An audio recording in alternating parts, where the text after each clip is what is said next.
Hakim bersama tim yang ada bahwa itu sesungguhnya sudah maksimal gitu. Gitu ya. Dan ini pantaskah? Pantas menurut kami keluarga bahwa itu pantas karena apa yang ditetapkan itu pantas sesuai dengan fakta persidangan, yaitu apa yang dilakukan oleh saudara Randi Bajidai itu benar-benar pantas. Dia harus dihukum mati. Iya.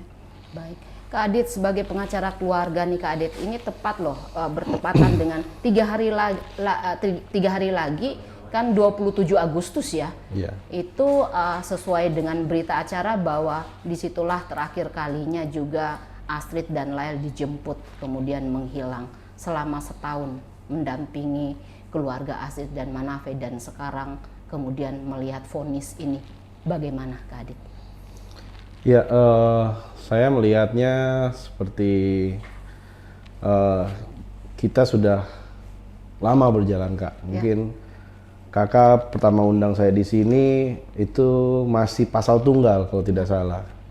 Waktu itu penyidik masih hanya tetapkan pasal tunggal 338. 338, ya. Nah, di situ kita bilang bahwa 338 untuk kasus seperti ini itu tidak cukup dan juga tidak memenuhi unsur. Ya, berjalan penambahan pasal demi pasal, lalu penambahan tersangka, sampai dengan hari ini putusan. Saya rasa ini adalah buah kerja keras dari kita semua ya, buah kerja keras dari masyarakat Kota Kupang yang mengawal kasus ini, yang memberikan informasi, dan juga buah kesabaran dari pihak keluarga yang telah sabar menunggu proses hukum sampai dengan hari ini diputuskan hukuman mati untuk terdakwa RB. Nah, itu buat saya adalah satu hal yang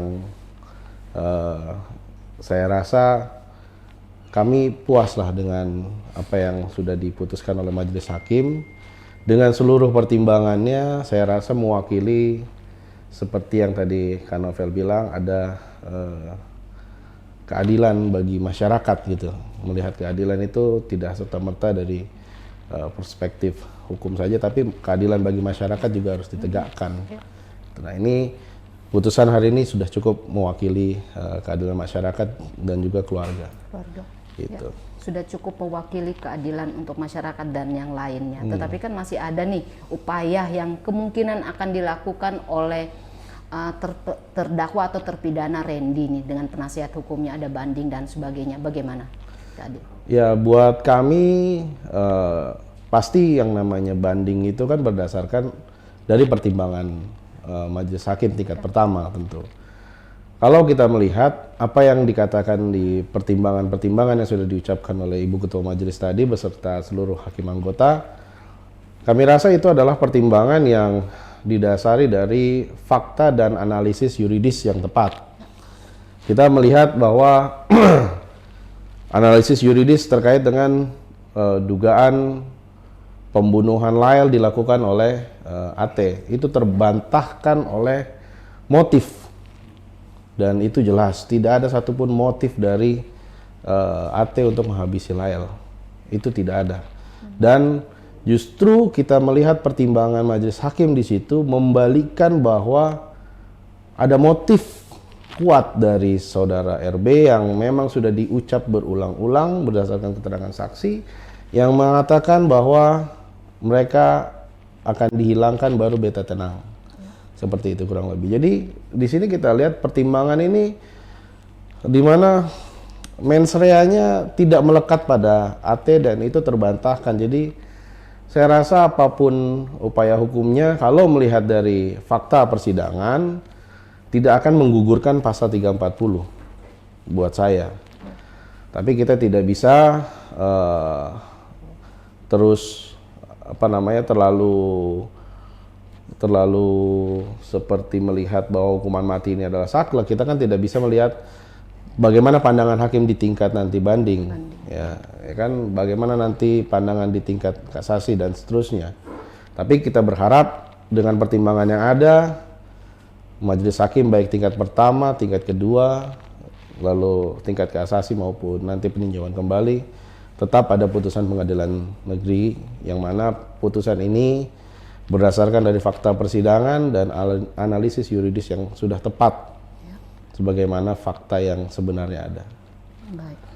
Itu tadi versinya Kak Adit. Kalau Kak Dedi sendiri sebagai pengamat hukum melihat pasal-pasal kemudian kesesuaian antara fakta persidangan seperti apa? Karena saya juga memantau bahwa ketika dalam proses fakta persidangan itu saksi-saksi yang berada di sana yang memberikan keterangan tidak langsung bisa menunjuk Randy sebagai juga ikut menghabisi Lyle. Ya. Jadi kalau berkaitan dengan ini ada dua hal ya. Sampai pada dari fakta persidangan kemudian sampai pada putusan. Berkali-kali saya sampaikan bahwa persidangan ini baru mengungkap 60% kisah ini. 30% pra kematian dan 30% pasca kematian. Sementara 40% yaitu saat eksekusinya ini masih ada beberapa titik yang perlu untuk dibuat terang. Dan kebetulan karena ini satu perkara saja, hanya karena secara teknis pengadilannya dipisah dua berkas. Dan mungkin tidak boleh tambah berkas lagi meskipun ada 221.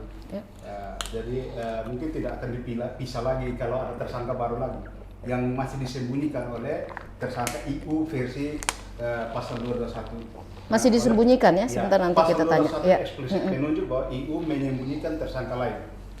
Nah, siapa dia? Saya sudah sempat analisis. Ada minimal 2 orang itu dari fakta persidangan. Oleh karena itu, kalau kita lihat nanti mungkin di persidangannya IU nanti 40% itu yang akan terungkap. Makanya saya pernah katakan persidangannya akan lebih horor. Lebih horor. Karena di situ akan lebih banyak bercerita tentang bagaimana modus mengeksekusi Astrid dan Lyle dan di kapan dan di mana itu akan semua terjadi. Tapi situ bagaimana jenazah ini dipindahkan dari satu mobil ke satu mobil dan seterusnya. Ya, tapi Kak Dedi, kita lihat kan berkas IU juga masih bolak-balik nih, belum tentu lengkap nih. Gimana? Ya, kenapa belum bolak-balik itu? Karena saya yakin bahwa JPU tidak mau split perkara lagi. Cukup satu kali split dan nanti yang ini harus lengkap semua, siapapun nanti tersangka baru diajukan sekaligus dan diputus sekaligus nanti. Karena mau drama ini mau sampai kapan? Saya yakin apa Kak Dedi dengan ada tersangka baru yang kemudian mereka tidak mau split dan nanti akan muncul bersamaan ke pengadilan. Dengan di pasalnya pasal 221 itu ayat 2-nya tidak berlaku bagi suami, istri, keluarga, berarti selain Randy. Berarti ada orang lain.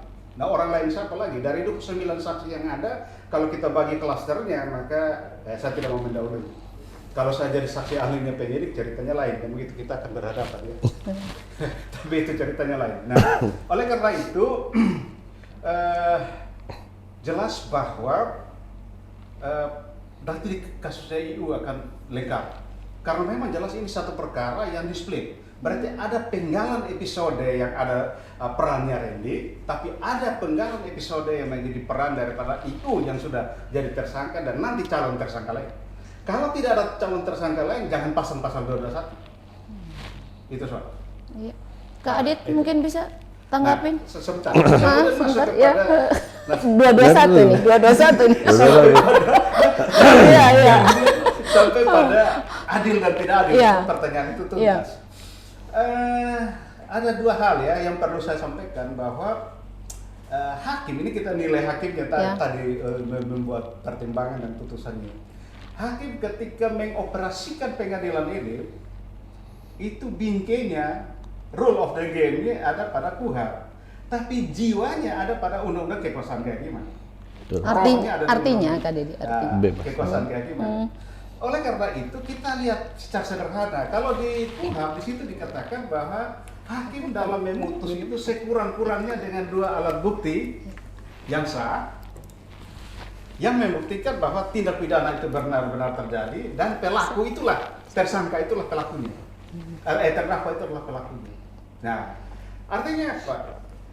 Yang tadi Bung Aditya sampaikan dan Kak Femi pertanyakan, kemudian Bang Saul sampaikan itu adalah berkaitan dengan pasal KUHP ini. Tetapi kita kalau bawa ke rohnya di Undang-Undang Kekuasaan Kehakiman, di situ dikatakan hakim dalam memutus wajib menggali perasaan keadilan masyarakat. Perasaan keadilan. Nah, maka kalau kita lihat di situ payung besarnya adalah kekuasaan kehakiman itu kekuasaan yang merdeka. Itu bahasa konstitusi dan kemudian ditulis ulang di dalam Undang-Undang Kekuasaan Kehakiman. Tapi apakah merdeka di sini berarti dia itu berdiri di ruang hampa? Tidak. Disitulah wajib menggali perasaan keadilan masyarakat. Nah, perasaan keadilan masyarakat kita apa? Vox populi, vox dei. Makanya kepala putusan demi keadilan berdasarkan ketuhanan yang Maha Esa. Maka keadilan yang tadi Kafemi tanyakan itu parameternya di mana? Berdasarkan ketuhanan yang Maha Esa. Yang ketuhanan yang Maha Esa itu bukan berarti tadi malam itu hakim bermeditasi terus tanya Tuhan, besok saya putus apa? Tidak. Tetapi dia menggali perasaan keadilan masyarakat. Karena suara rakyat itu suara Tuhan. Nah, perasaan masyarakat di sini bagaimana dia menyaring? Apakah perasaan masyarakat ini adalah tekanan publik? Karena sekarang juga banyak opini mengatakan bahwa oh itu karena aliansi, karena macam-macam menekan, makanya hakim tidak bebas. Tidak, justru itulah aspirasi murni dari masyarakat. Aspirasi murni dari masyarakat itu ada dua parameter. Pertama, parameter undang-undang. Ya. Dan yang kedua parameter keadilan, ukuran keadilan. Sehingga kalau kita lihat disebut adil di sini pertama semua unsur terpenuhi. Yang tadi disebutkan semua itu ada unsur delik itu ada dua kategori. Unsur yang eksplisit ditulis bestandel deliknya itu semua terpenuhi.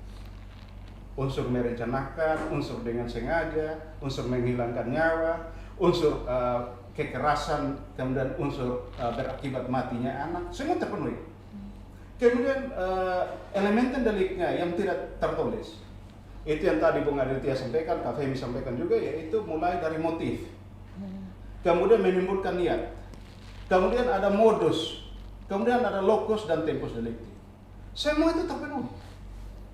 Nah, oleh karena itu, ketika konstruksi ini terpenuhi secara sempurna, maka perintah pasal 340 itu adalah pidananya, ancaman pidananya itu pidana mati atau seumur hidup atau 20 tahun penjara.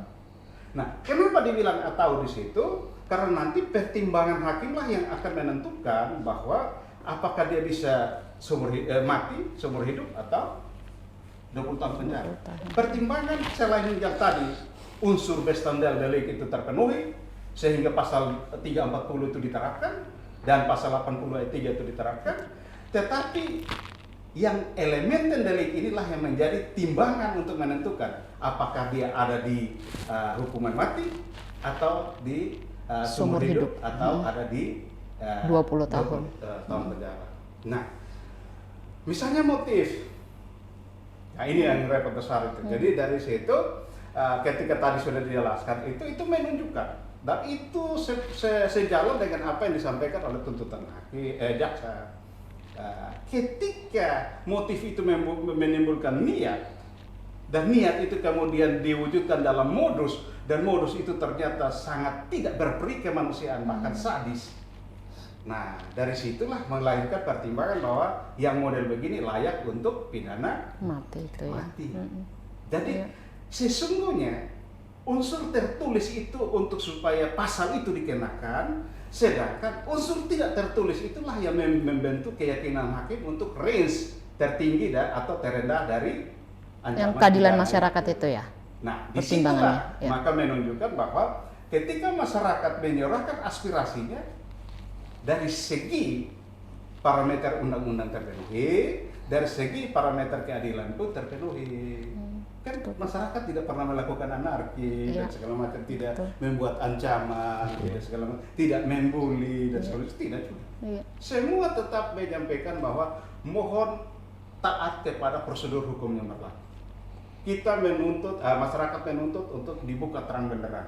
Berarti semua mengikuti alur seharusnya. Baik Kak Dedi. Kak Adit 221 tadi. Yakin juga ada tersangka lain bisa selain IU? Iya, tadi Pak Dedi kan sudah sampaikan ya bahwa masih ada 40% lagi. Memang masih ada 40% lagi. Berarti hitungannya sama ya, Kadit ya? Sama. Dan juga gini, saya sepakat bahwa minimal ada 2. Pertimbangan majelis hakim jelas bahwa runutan perkara ini dari sebelum kejadian pembunuhan sampai dengan proses menutupi tindak kejahatannya ada yang membantu.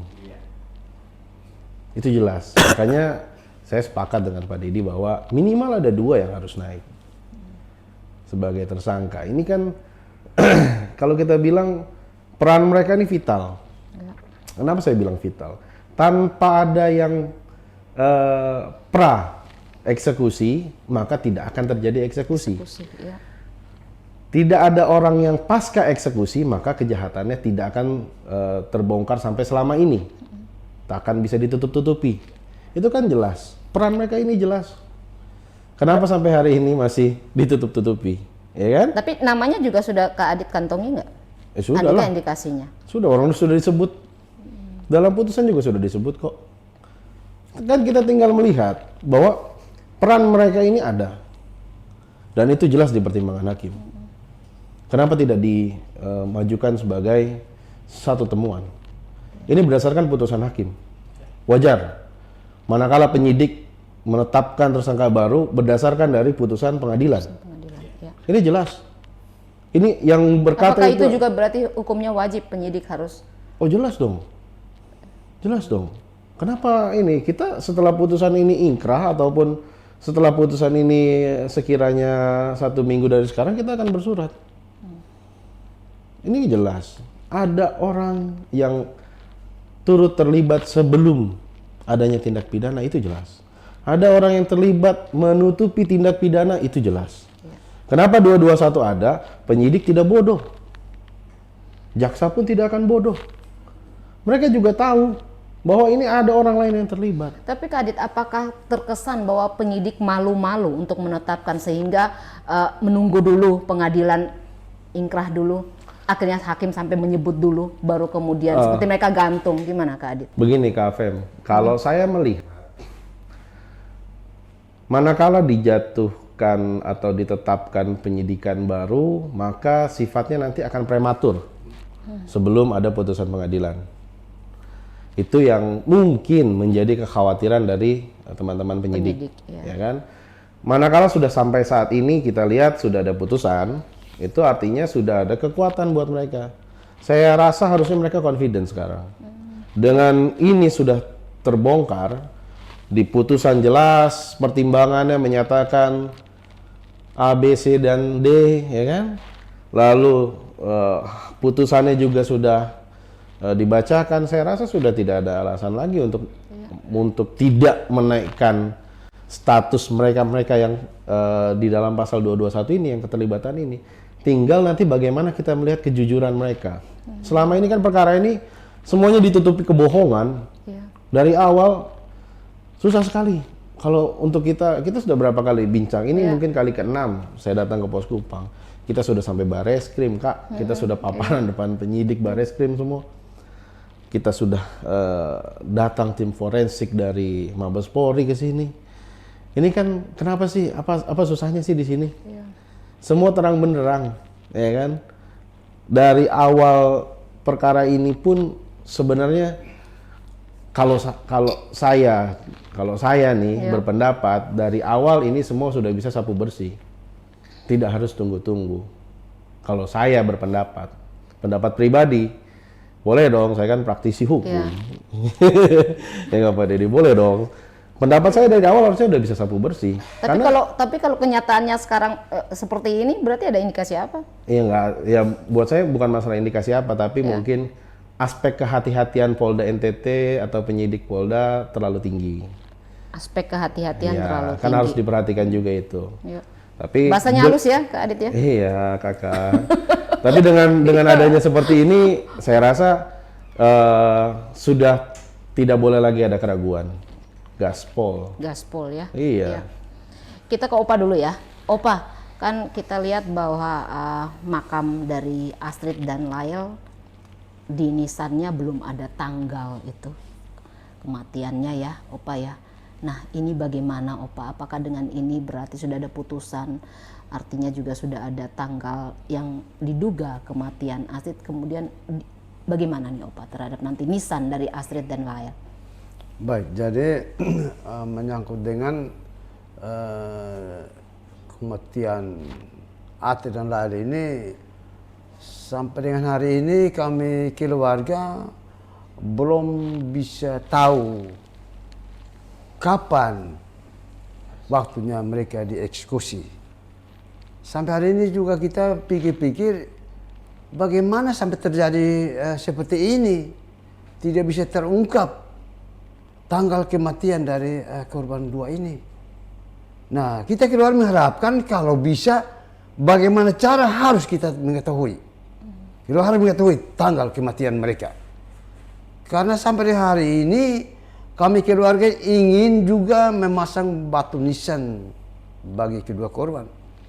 Tetapi tentunya berdasarkan itu, kalau tidak terungkap itu tanggal kematian mereka, tidak bisa kita lakukan itu. Apatah lagi menyangkut dengan akta kematian dari korban, anak dan cucu kami. Ini kami keluarga mengharapkan kalau bisa harus terungkap ini. Kenapa sampai tidak bisa terungkap? Ada apa? Kami menuntut harus terungkap. Kak Dedi, terhadap apa pernyataan dari Opa ini? Menurut Kak Dedi, ketika sudah ada putusan dan kemudian sudah dibacakan putusannya, apakah tanggal yang kemudian disampaikan oleh Randi itu sudah bisa meyakinkan bahwa itulah tanggal kematian dari Astrid dan Lael?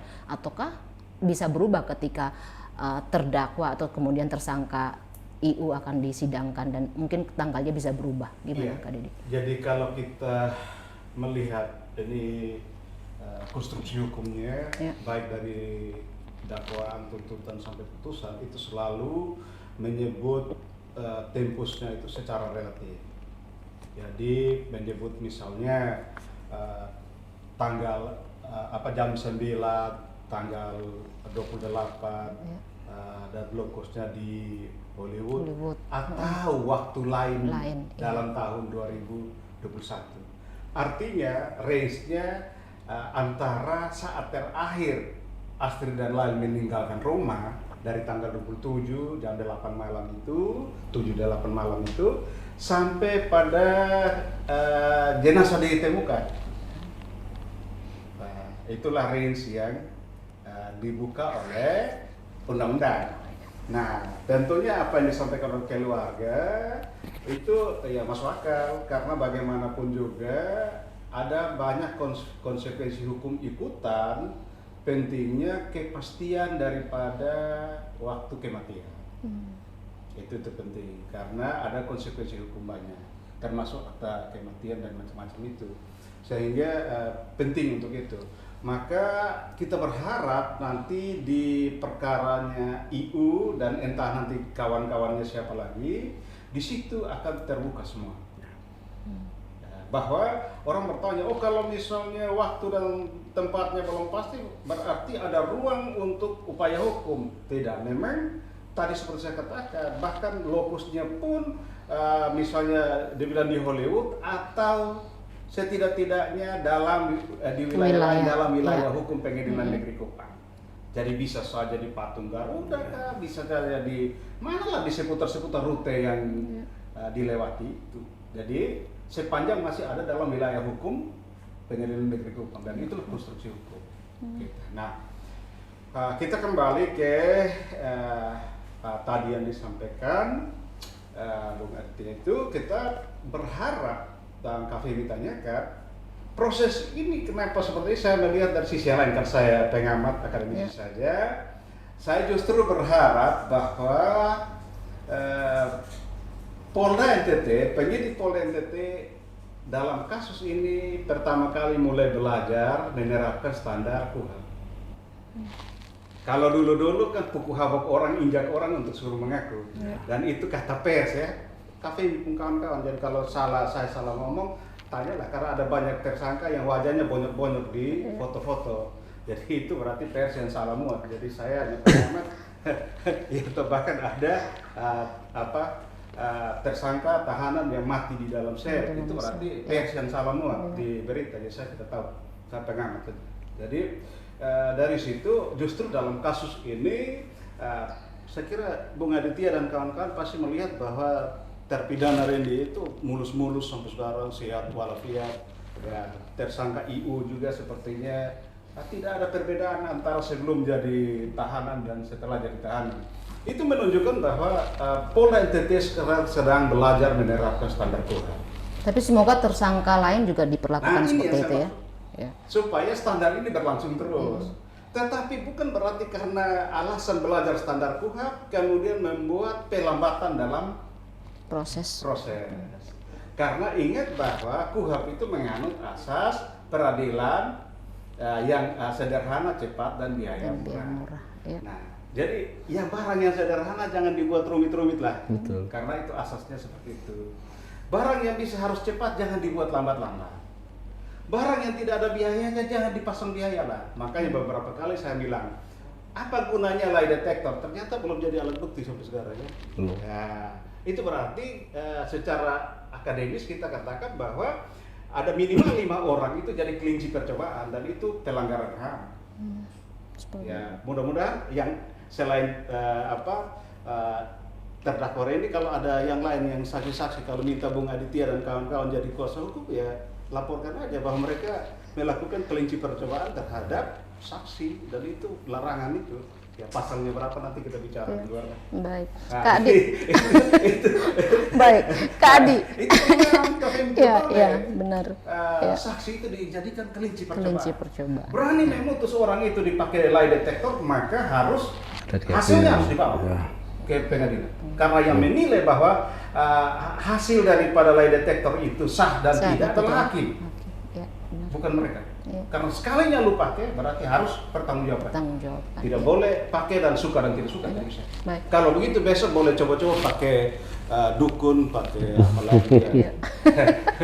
Baik, Kak Adit, untuk tersangka IU nih, apakah harapannya sama juga akan divonis yang sama, hukuman mati? Berkaca dari peran Ya. yang disampaikan oleh JPU, maka saya rasa hukuman yang setimpal adalah sama dengan pelaku. Balik lagi kita bicara bahwa berkaca dari tuntutan maupun dakwaan yang menggerakkan terdakwa RB untuk melakukan eksekusi adalah tersangka IU. Terlepas dorongan itu pasif atau aktif. Tapi yang jelas di situ menunjukkan bahwa peran IU ini sebagai otak dari rencana pembunuhan ini. Ya, karena dia yang menggerakkan. Jadi harapan kami tentu setimpal. Karena kita lihat sampai dengan hari ini pun berkas masih bolak-balik. Yang kami dengar informasinya adalah penyidik susah menggali keterangan dari tersangka IU karena kan tidak mau diperiksa. Ya. Tapi dengan adanya putusan saya rasa sudah tidak perlu lagi diperiksa, tinggal kita ambil aja dari putusan hari ini untuk dijadikan bahan.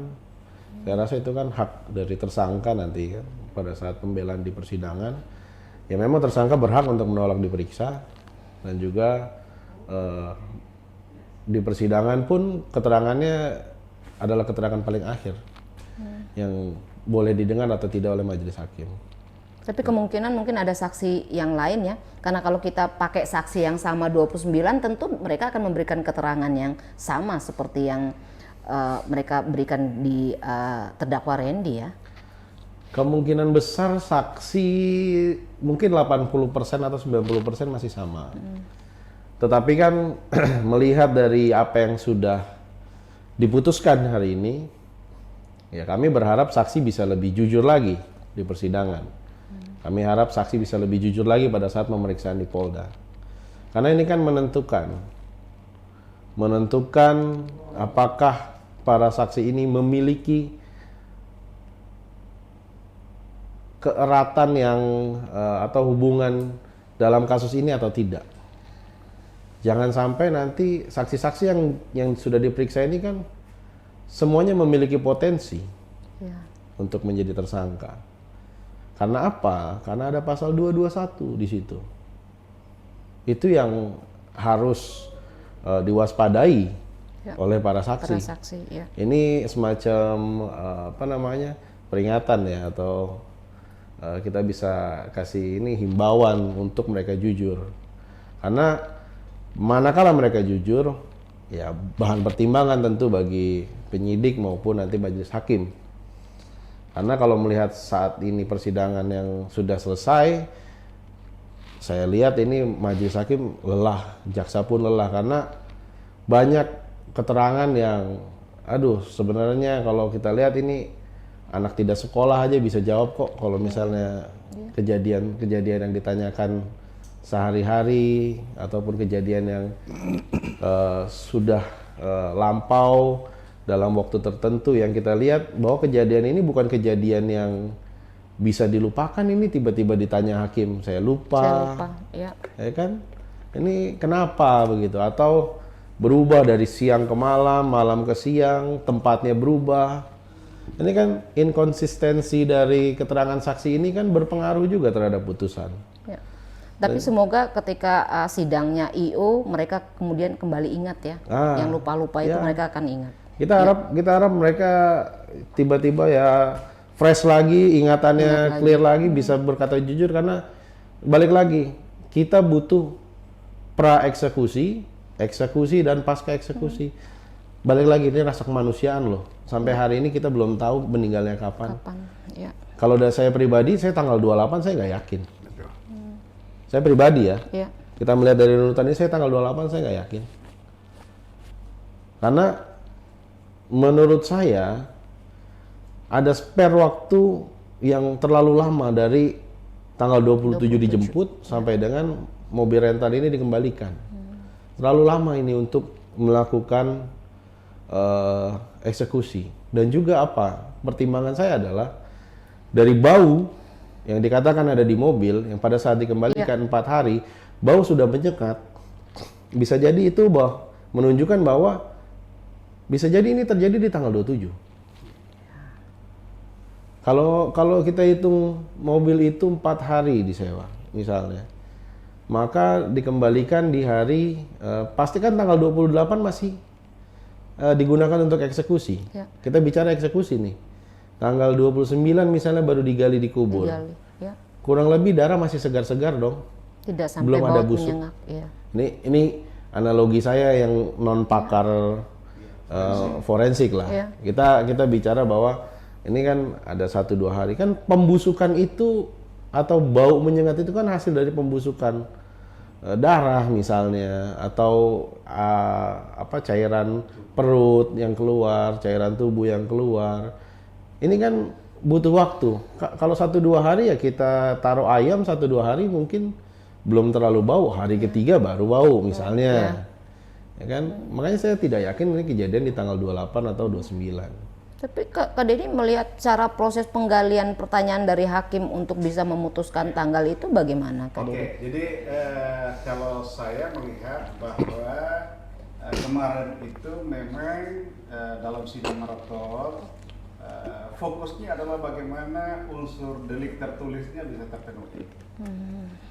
Oleh karena itu, karena unsur tidak tertulis terkait lokus dan tempus itu, undang-undang membuka ruang, KUHP membuka ruang untuk ditulis secara relatif, maka itu belum menjadi fokus yang mendasar. Tetapi kalau kita lihat nanti sidangnya IU nanti, itu sudah fokus ke peran dia. Jadi kalau sidang kemarin kan fokus ke peran Randy. Nah, fokus ke peran Randy, makanya yang paling penting 340 terpenuhi, 80 ayat 3 terpenuhi. Ya. Unsur tertulis. Ya. Sehingga paling sial ya pidana 20 tahun. Kan begitu paling Ya. sial kan kalau unsur tertulis terpenuhi. Tertulisnya Tapi terpenuhi, ketika unsur tidak tertulis terpenuhi secara meyakinkan ya maksimal. Nah, sekarang kita berangkat ke IU, apakah dia setimpal atau tidak? Kalau kita lihat pertama dalam dakwaan tuntutan maupun putusan tadi itu bersama-sama. Ya, Ada 5556 ya. KUHP-nya bahasa aslinya ya Alsdader.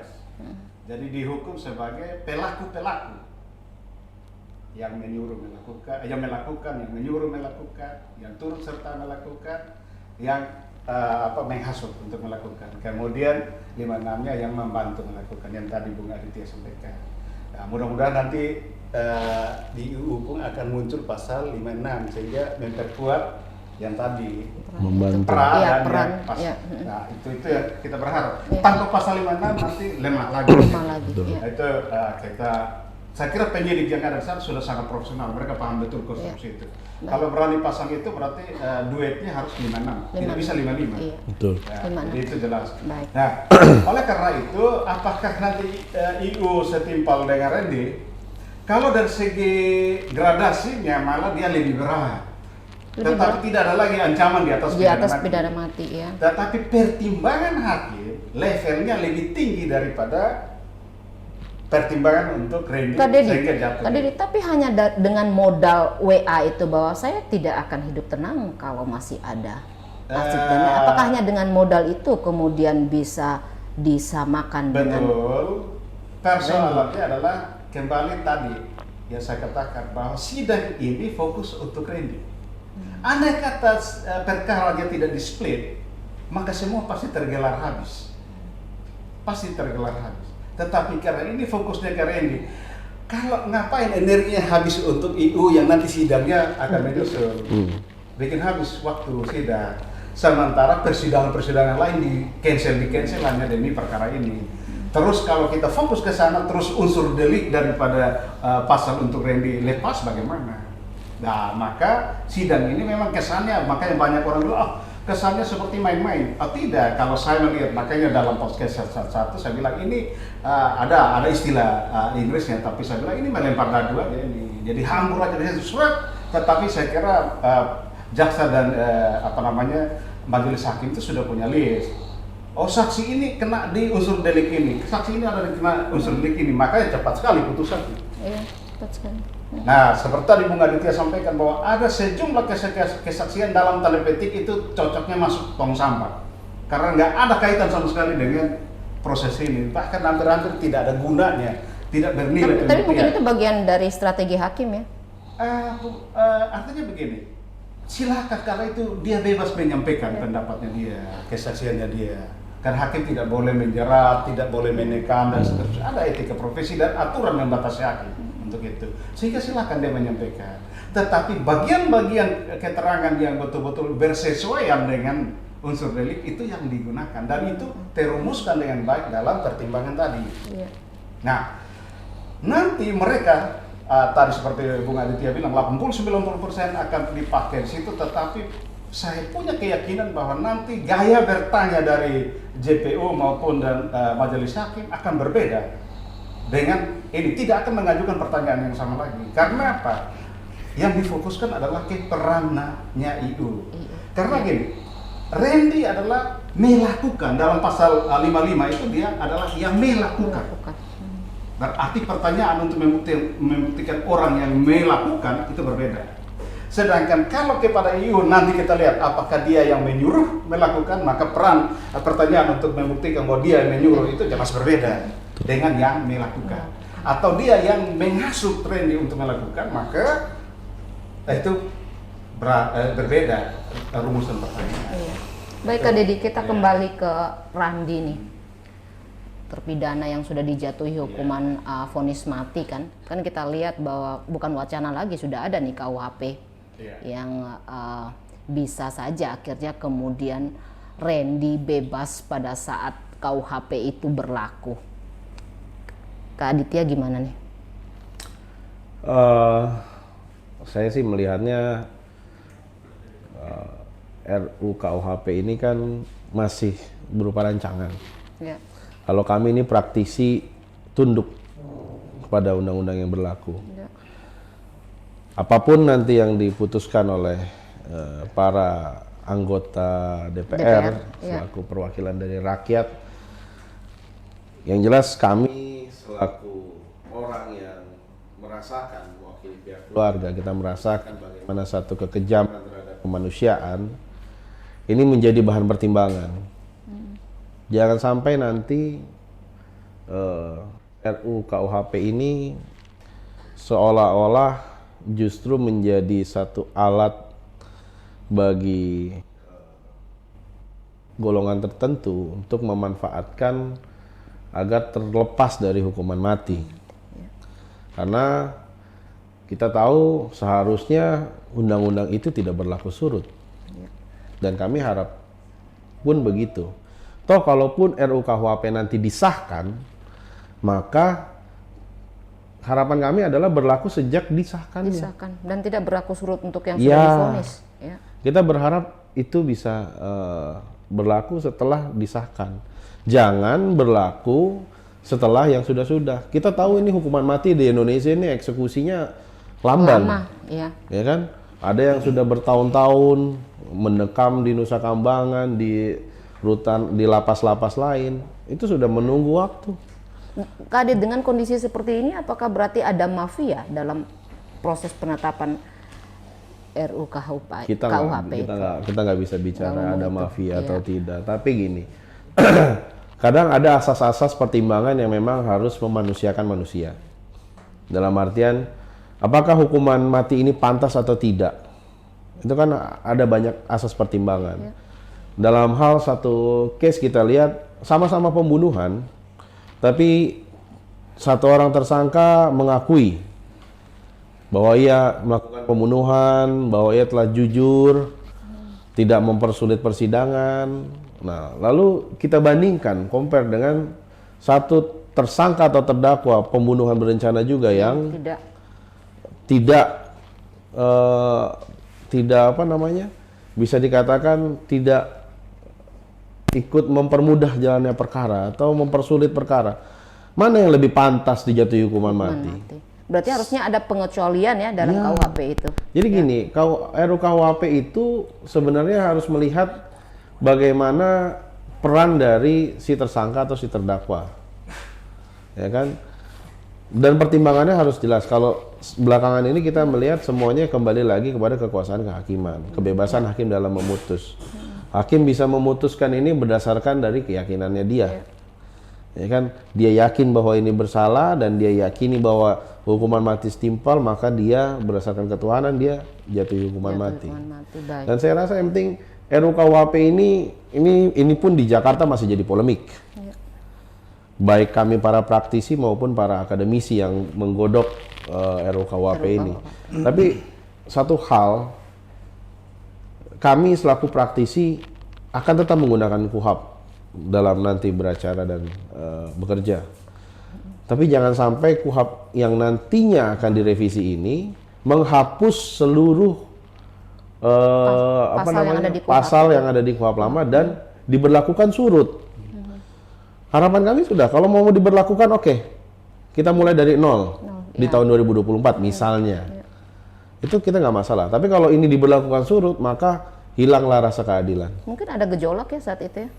Ya bisa jadi, gejolak wajar, dalam hal satu perubahan itu wajar, dimanapun, di negara manapun, manakala diterapkan satu aturan baru, gejolak wajar, apalagi ini menyangkut dasar negara, hukum, ya kan, hukum yang berlaku ini kan menjadi satu dasar negara kan, bagaimana polisi nanti bertindak, jaksa bertindak, ya kan, kami pengacara, hakim pun, itu yang harus diperhatikan dan gejolak wajar, hanya saja tinggal bagaimana pemerintah mau menetapkan ini berlaku setelah ditetapkan.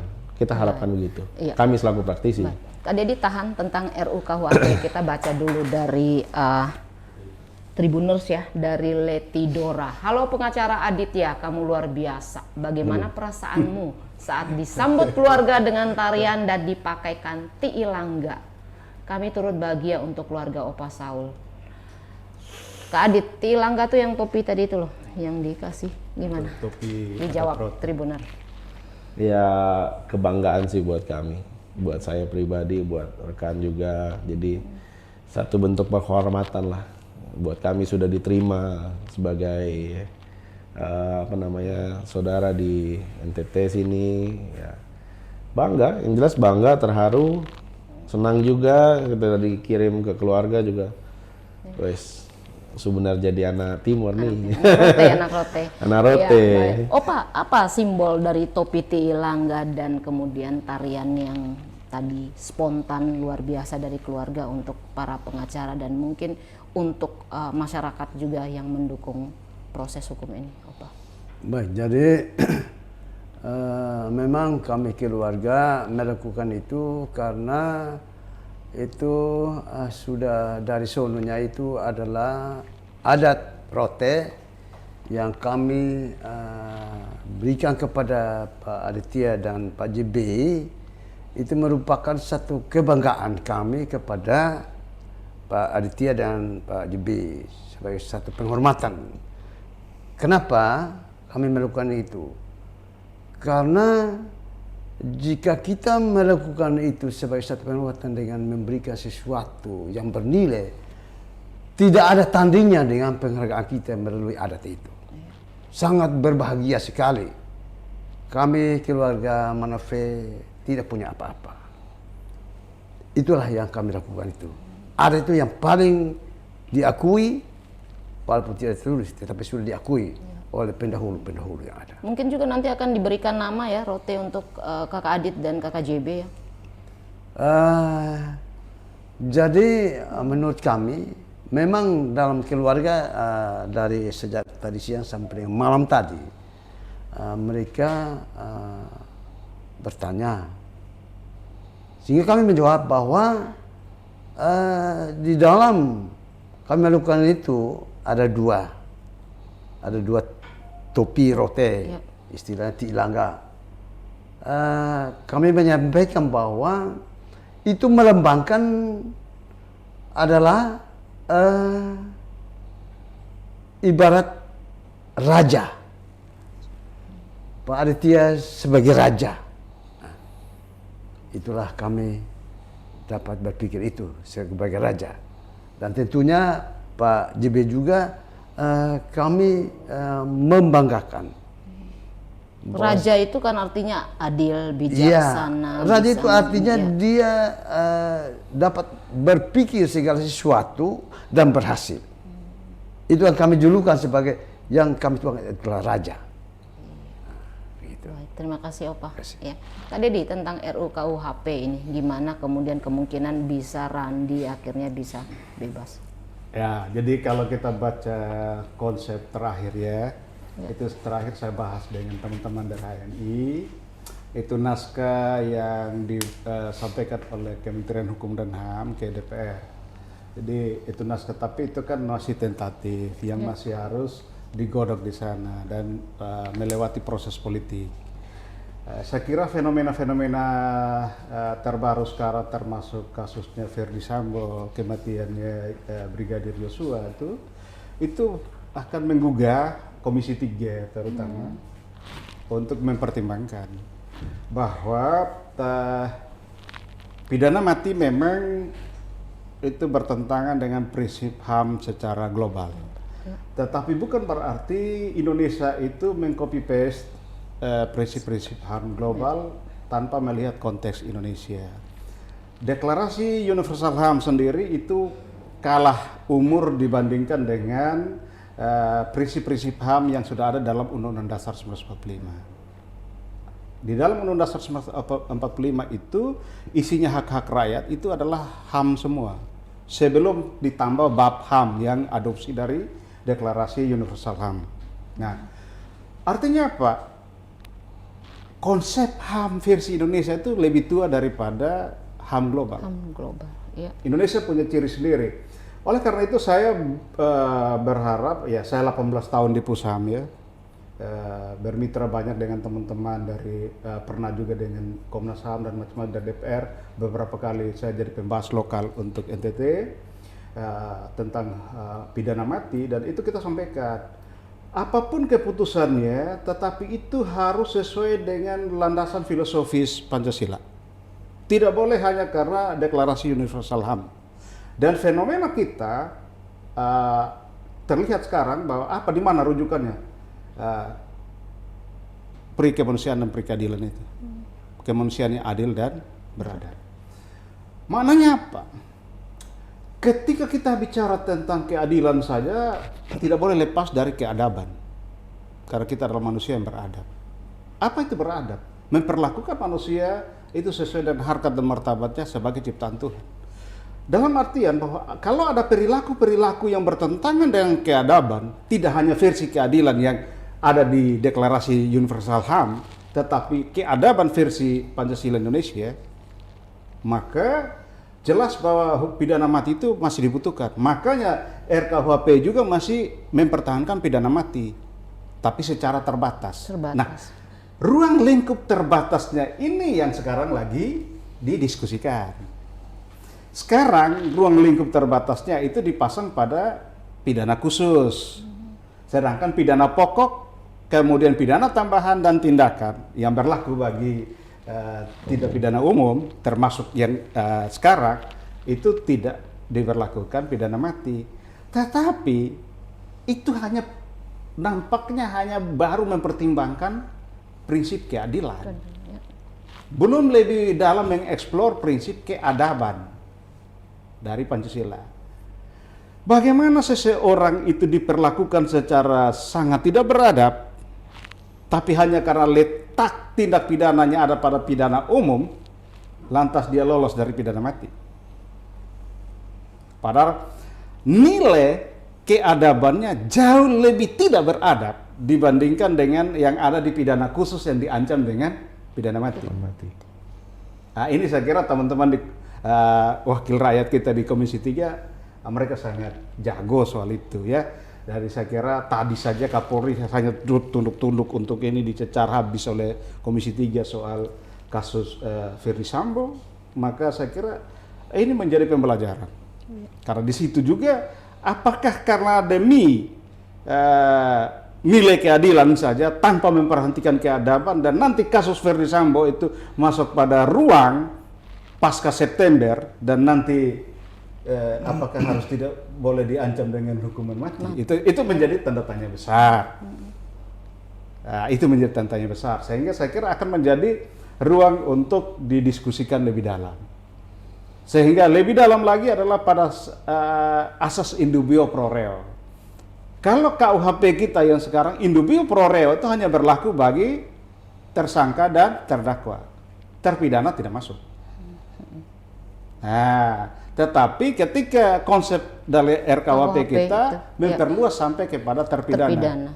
Dengan reasoning bahwa tidak adil bagi terpidana yang pada saat lalu pidananya pidana mati dan dia sedang menjalani di lapas, kemudian ada perbuatan yang sama itu tidak diancam dengan pidana mati. Itu mereka mau head to head seperti itu, sehingga RKUHP ini kemudian membuka ruang yang kemudian kita sebut ada juga retroaktif. Tadi kalau KUHP kita retroaktif terbatas, tetapi kalau ini seolah-olah retroaktif tanpa batas. Tanpa batas, ya. Sehingga teman-teman saudara kita yang di lapas, mereka sudah berdoa kalau boleh DPR setuju sudah supaya kami lepas dari regu tembak, kan begitu. Tapi ini semua masih berjalan karena proses politik di Senayan itu tidak seperti membalikan telapak tangan. Ya. Oleh karena itu ya benar seperti yang disampaikan Bung Aditya, apapun yang terjadi ketika dia sudah jadi undang-undang maka ius constitutum itu harus jalan. Kalau sekarang masih ius constituendum, maka masih ruang untuk kita diskusi. Ya saya 18 tahun di Pusham, pernah jadi Kapusham, orang yang pro kepada anti hukuman mati, tetapi tidak secara total. Karena berkali-kali kita diskusikan, hukuman mati itu masih dibutuhkan. Dalam hal dan ini, menurut Kak Dedi sendiri bagaimana? Ada reasoningnya. Setuju dengan hukuman mati tidak? Iya, ada reasoningnya karena secara psikologi kriminal, ada orang-orang tertentu yang memang tidak bisa diobati dengan model pembinaan di lapas. Orang-orang tertentu itu seperti apa? Ya, seperti Kanibal Somanto, Robot Gedek. Itu psikopat berarti? Ya, seperti Rian Jombang. Orang-orang yang punya patologi yang ada kategori psikopat dan macam-macam, itu dibina dengan cara apapun tidak bisa. sehingga pantas untuk dihukum mati. Satu-satunya obat ya hukuman mati. Satu. Yang kedua, tindak pidana tertentu, misalnya tindak pidana terhadap ideologi, itu semua teori apapun di muka bumi ini, semua teori filsafat mengatakan bahwa untuk kejahatan ideologi itu obatnya cuma satu, tembak mati. Kenapa? Karena orang-orang yang mempunyai paham atau penyebar paham ideologi, seperti contoh Dr. Subandrio. Kalau baca buku-bukunya Jaksa Agung Ali siapa ya, keren pengen kurus ini. Itu dia yang memeriksa Subandrio. Waktu itu dia baru SH, Ali Said. Itu dia katakan, bagaimana saya bisa meyakinkan seorang dokter, dan ketika memeriksa saya bingung apakah beliau ini salah atau tidak. Itu eksplisit dalam biografinya Ali Said, boleh dibaca. Sehingga sampai dia Subandrio divonis mati, dia bingung. Apa salahnya? Karena semua yang Subandrio jelaskan tentang komunisme itu logis semua. Bahwa dia jelaskan Pancasila itu salah, benar semua yang dia jelaskan. Terus Kak Dedi kembali ke Randy. Kak Dedi juga setuju bahwa Randy juga divonis mati. Nah, itulah yang kemarin ketika saksi meringankan, katanya psikolog atau psikiater atau segala macam, ya saya tidak tahu apakah itu tesnya seperti apa kan gitu ya. Kalau levelnya sudah subspesialis, pasti bisa menggali bahwa misalnya apakah Randy itu yang bilang 4 jam kebingungan dan segala macam itu, apakah dia mengalami gangguan psikologis, bahkan mungkin dalam tanda petik menyebabkan atau skenario yang membawa ke pasal gangguan jiwa sehingga alasan penyediaan pidana barangkali. Tapi saya tidak tahu, itu teman-teman PH punya mainan. Kalau kami akademisi kan melihat bahwa ya secara hukum pidana KUHP membuka ruang bahwa ada alasan pembenar dan alasan pemaaf. Jadi dalam pemidanaan itu ada alasan pembenar dan alasan pemaaf. Nah, kalau ini masuk pada alasan pemaaf. Nah, tapi kembali pertanyaan saya, setuju Randy dihukum mati pantas? Apa hasil psikiaternya itu kita tidak tahu. Apakah Randy ini psikopat atau bukan, atau hanya sekedar mengalami trauma sesaat. Tapi kalau Kak Dedi lihat tadi kan Kak Dedi penjelasan bahwa ketika orang yang tidak bisa dibina kembali itu pantas untuk dihukum mati. Randy bagaimana? Jadi ada dua hal. Ya. Paling tidak saya bukan psikolog, tapi kita belajar dalam ilmu kedokteran kehakiman dan kemudian psikologi kriminal, itu di Fakultas Hukum sebatas itu aja. Sebatas itu saja. Tapi di situ ada kategori, yaitu mana ada orang yang memang masuk pada kategori psikopat, tapi ada orang yang mengalami trauma, level-level trauma. Nah, tentunya kalau di situ teman-teman, kalau hasil visum et psychiatricum dari psikiater mengatakan bahwa kalau Randy mengalami gangguan kejiwaan karena proses ini, maka meskipun tadi sudah divonis pidana mati, mestinya nanti hakim bisa mengeluarkan penetapan untuk dia dievaluasi 2 tahun atau 1 tahun di rumah sakit jiwa Naimata dulu. Karena apa gunanya kita mengirim orang ke lapas tapi dia sendiri sedang dalam kondisi tidak memahami apa yang sedang terjadi. Itu pertimbangan seperti itu. Makanya kemarin itu dalam salah satu podcast saya katakan, justru teman-teman PH daripada terdakwa itu harus menyampaikan itu, karena itu eksplisit alasan pemaaf. Tapi artinya vonis kan sudah terjadi.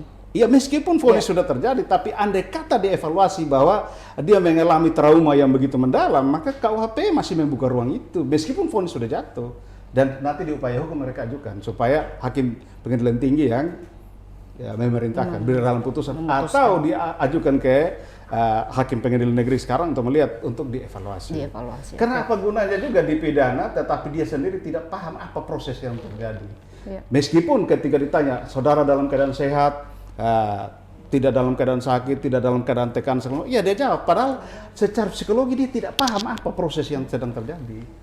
Tapi kalau seandainya seperti itu ya Kak Dedi, kalau memang mengalami. Ini kita orang hukum saja ngomong teorinya, tetapi untuk membuktikan itu ada profesional untuk itu. Jadi tidak serta merta begitu. Ya silahkan teman-teman buktikan, tapi saya yakin agak susah juga. Itu asumsi saya secara teoritis saja. Baik, ini ada lagi dari Tribunus dari Merlinda Bai. Bravo, terima kasih Pak Aditya dan teman-teman yang sudah perjuangkan hingga itu Randy divonis mati. Opa Saul, semoga sudah lebih tenang ya Opa. Selalu sehat semua, kalian luar biasa. Itu ya Opa ya, seperti itu. Baik, Opa harapannya apa ini? Kan masih ada satu sidang lagi yang mungkin akan dijalankan oleh tersangka IU, istri dari Randy Bajide. Apa yang Opa harapkan? Baik, jadi sebelum saya datang kepada pertanyaan yang ada, saya memulai dengan putusan terhadap Randy adalah putusan mati. Kami keluarga merasa bahwa putusan itu benar-benar itu adalah sebuah fakta perjuangan dari Bang Aditya dan JB. Bahkan pula didukung penuh oleh semua masyarakat Kota Kupang, bahkan masyarakat NTT, aliansi yang ada di Kota Kupang, tokoh-tokoh agama, ketua Karang Taruna yang ada. Itulah yang membuat munculnya satu keputusan yang ditetapkan oleh hakim benar-benar adil, sehingga kami keluarga juga merasa tenang, bahagia.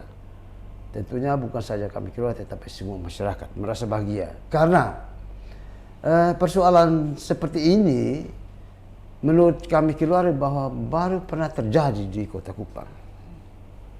Persoalan yang begitu sadis, rumit, tetapi berhasil dengan satu putusan yang maksimal. Saya kira menurut kami keluarga itulah ungkapan kami tentang bagaimana sampai Randy bisa mendapatkan keputusan yang seadil-adilnya. Untuk sidang berikutnya, Opa? Untuk sidang berikutnya terhadap berkas Ira Uwa, kami keluarga besar Manafe Mau, bahkan seluruh rumpun keluarga Manafe yang terkait, bahkan juga dari semua masyarakat ormas, sebagaimana mereka mendukung kami dalam tahap prosesnya berkas Randy. Tentunya kami mengharapkan bahwa ke depan proses untuk Ira ini juga sama. Kalau bisa benar-benar harus terungkap dan adanya keputusan yang bisa memuaskan kami keluarga dan masyarakat Kota Kupang. Baik, terima kasih ya Opa ya kehadirannya. Kak Adit, bagaimana nih harapannya untuk persidangan berikutnya? Ya, untuk sidang selanjutnya tentu seperti dan sepakat apa yang dikatakan oleh Pak Dedi, akan lebih seru tentunya dan juga akan lebih menarik karena kita akan melihat waktu kejadian pembunuhan secara eksklusif di sidangnya IU, dan itu kita yakini karena tentu melihat dari apa yang sudah diputuskan hari ini, sidang IU adalah pelengkap dari rangkaian kejadian pembunuhan Astrid dan Lael. Jadi kita harapkan di sidangnya IU nanti perkara ini jadi lebih terang benderang. Opa dan keluarga bisa mendapatkan kepastian terkait dengan waktu kematian, dan juga kami bersama-sama dengan pihak keluarga dan juga masyarakat juga berharap keadilan dapat ditegakkan sama seperti yang sudah terjadi hari ini.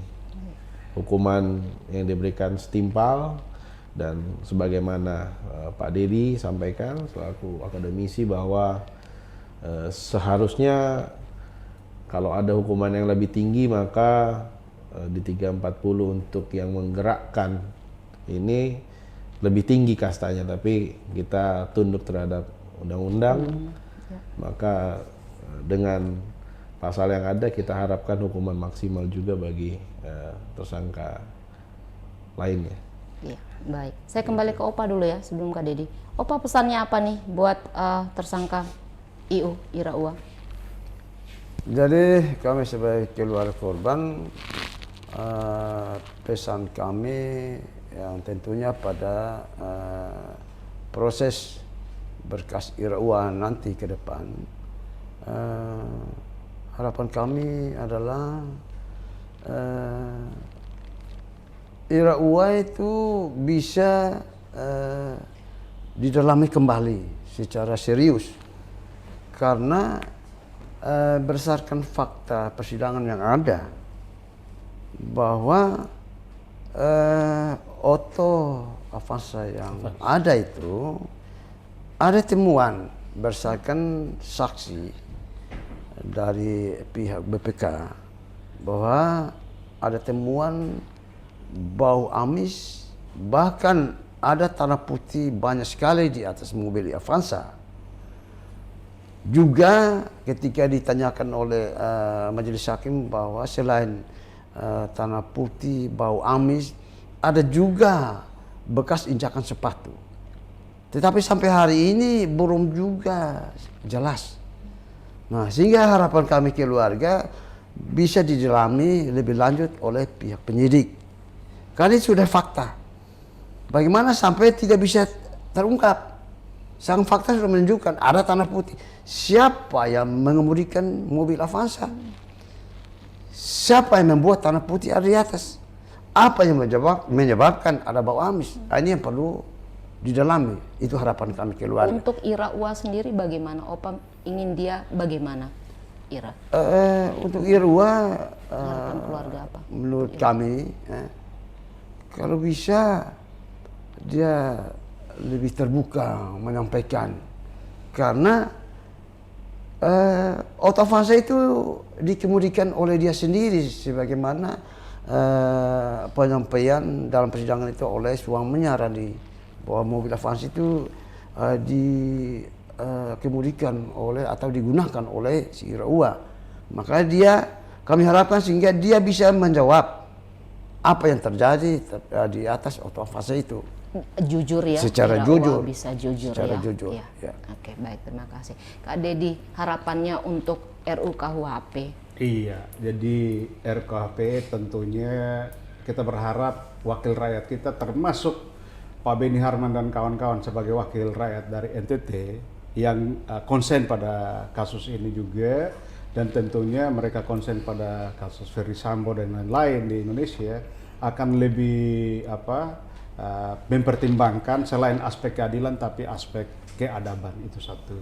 Sedangkan untuk perkara ini sekarang terkait dengan sidang IU, selain sudah disampaikan dahulu terhadap Randi, saya katakan di sini kalau dia konsisten seperti ini maka akan mendekatkan diri ke regu tembak, dan terbukti sekarang. Nah, tadi juga sudah saya sampaikan, kalau andai kata IU konsisten seperti sekarang, maka kasta pertimbangan hakimnya juga akan lebih tinggi. Meskipun pidananya sama, tetapi kasta pertimbangan mengapa sehingga dijatuhkan pidana mati akan gradasinya lebih tinggi, grade-nya lebih tinggi. Oleh karena itu, ya saya hamba Tuhan juga, saya majelis sinode, saya menghimbau dengan hati yang tulus, bagaimanapun juga Randy sudah selesai. Bahwa untuk sementara meskipun belum ingkrah, upaya hukum apapun segala macam, tetapi tipis ruangnya untuk lolos dari pidana mati. Menurut saya pertimbangan akademis. Oleh karena itu harapan saya justru inilah momennya. Kalau sekarang dia masih bersikuku dan segala macam, tidak apa-apa. Itu ruang. Nanti bukalah semuanya di persidangan. Pertimbangannya apa? Meskipun pasalnya lebih banyak daripada Randy, sehingga ruang dia makin tipis untuk keluar dari pidana mati, tetapi andai kata dia bisa membuka ini secara terang benderang, maka saya berharap bahwa kemungkinan untuk dia turun kastanya ke pidana 20 tahun jauh lebih terbuka. Mengapa?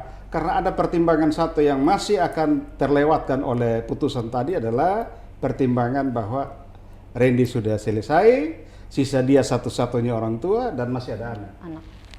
dan dia juga masih muda, dia baca bla bla bla, itu banyak sekali. Itu kalau kita lihat di jurisprudensi banyak sekali alasan meringankan yang masih bisa. Tapi kuncinya terbuka ya, Kak Dedi ya? Harus jujur. Jujur. Karena kalau mau supaya lepas dari ini, maka alasan meringankan itu dia akan muncul. Pertama, dia masih muda, belum pernah melakukan tindak pidana, dia sekarang jujur, tidak berbelit-belit, tidak menghambat proses, kemudian menyesali perbuatannya, masih punya tanggungan anak yang membutuhkan masa depan segala macam. Dan kalau dia 20 tahun, saya berkeyakinan dengan hitung-hitungan, maka paling sial dia kena 15 tahun. 2/3% dia melaksanakan pidana, kemudian dapat pembebasan bersyarat. Itu tanpa ada remisi-remisi yang lain. Tapi kalau dia jujur segala macam, matematika hukumnya jelas. Yaitu dia jujur, dia kena 20 tahun, kemudian paling banter dia masuk 10 tahun atau 12 tahun. Itu dia sudah bebas. Artinya kalau sekarang dia usia berapa? Kita hitung matematika sederhana. 30. Berarti dia 42 tahun dia sudah keluar. Masih muda. Dan anaknya baru usia berapa? Artinya masa remaja anaknya masih dia nikmati. Dia masih bisa bersama anaknya untuk sebelum membina rumah tangga dan segala macam. Ini sebagai hamba Tuhan saya sarankan. Supaya misteri ini terbuka, selesai. Dan drama ini kita selesaikan. Keadilan bagi keluarga Manafea juga terpenuhi. Karena saya juga, meskipun saya Manafea juga, tapi saya berdiri pada akademisi. Saya yakin kenapa keluarga Manafea dan masyarakat, Bung Aditya dan kawan-kawan tidak pada posisi balas dendam. Betul. Tidak pada posisi itu. Oleh karena itu, justru ini ruang terakhir, kesempatan terakhir. Tapi kalau konsisten seperti ini, maka akan menyusul ke hadapan regu tembak. Saya kira itu. Ya. Baik, terima kasih. Ini satu lagi dari pernyataannya dari Tribunal Selyantri Melowa. Sekali di udara, tetap di udara Pak Aditya, Opa Saul dan keluarga, masyarakat dan media, luar biasa perjuangan kalian. Tuhan berkati selalu. Baik, saya atas nama manajemen Pos Kupang, Kak Dedi terima kasih atas kedatangannya. Kak Aditya terima kasih, dan Opa juga terima kasih. Sampaikan salam kami buat keluarga semua di rumah, tim Aditya dan Partners, dan Kak Dedi dengan teman-teman di Fakultas Hukum ya. Semoga kita bisa berjumpa lagi dalam sesi-sesi berikut karena masih ada sidang berikutnya ya. Seperti gitu, iya. Baik, Tribuners, keadilan itu harus dijalankan dengan peradaban. Jadi ketika orang yang tidak beradab, maka dia pantas untuk dihukum mati. Saya Nove Mileo bersama Aditya Nasution, Dedi Manafe, dan Opa Saul pamit undur diri. Selamat malam.